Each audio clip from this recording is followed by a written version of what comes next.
आमा बाबा यो आवाज यदि कतै सुन्नुभयो भने थाहा पाउनुहोला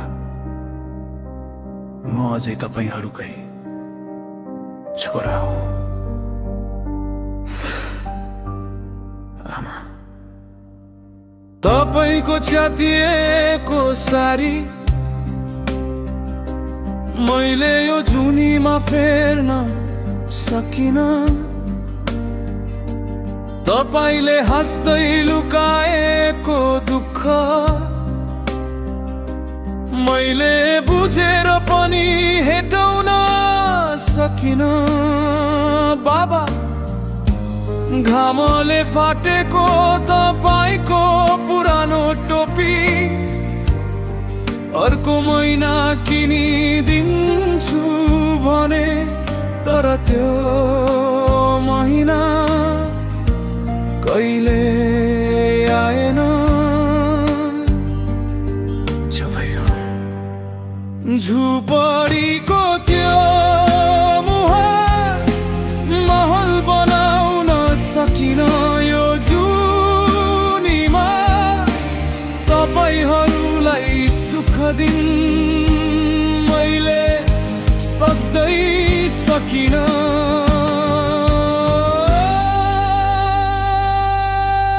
आमा माफ गर्नुहोस् म छोरा भएर पनि कर्तव्य पुरा गर्न सकिन।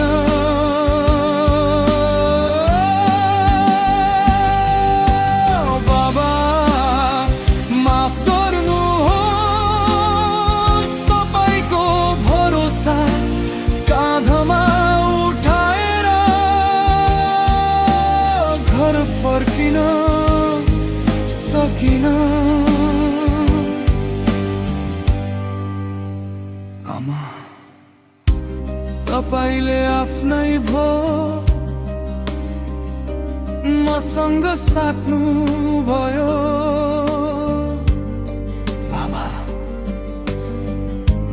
तपाईले आफ्नै थकान मसँग लुकाउनु भयो।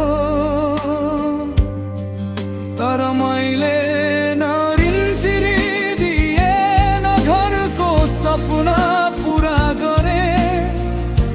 सपना मात्र बोकेर परदेशमै म ढले।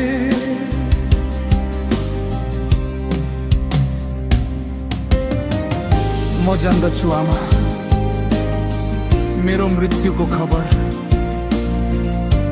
तपाईलाई भन्न सकिने छैन। बाबा तपाईको आँखामा आँसु देख्न मसँग हिम्मत छैन। त्यसैले यो गीतमै मेरो अन्तिम सास छोड्दैछु। यदि अर्को जुनी छ भने आमा तपाईको सारी म आफै छानेर ल्याउँछु।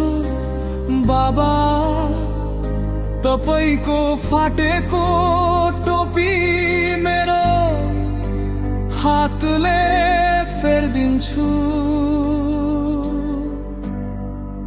झुपडीको त्यो मुहार महल बनाएर ढाकिदिन्छु। यो जुनीमा नसकेको सबै सुख अर्को जुनीमा पुरा गर्छु। आज म फर्किन सकिन तर बाचा धुरो छैन। आमा बाबा म मरेर पनि